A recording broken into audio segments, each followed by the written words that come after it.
Всем привет, друзья, сегодня будет обзор машинки Hot Wheels. Класс там 64, Custom 64, Galaxy 500. Такая машинка черная, была зеленая, были надписи на дверях, на багажнике.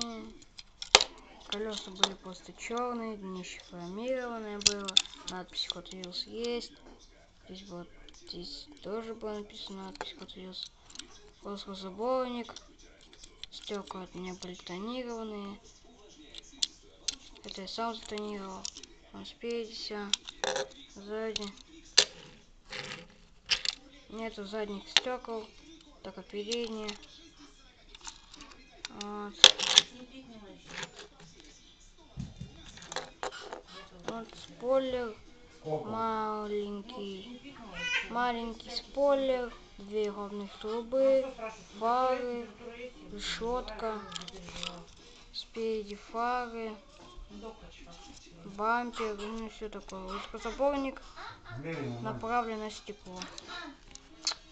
Вот. Дно хромированное было.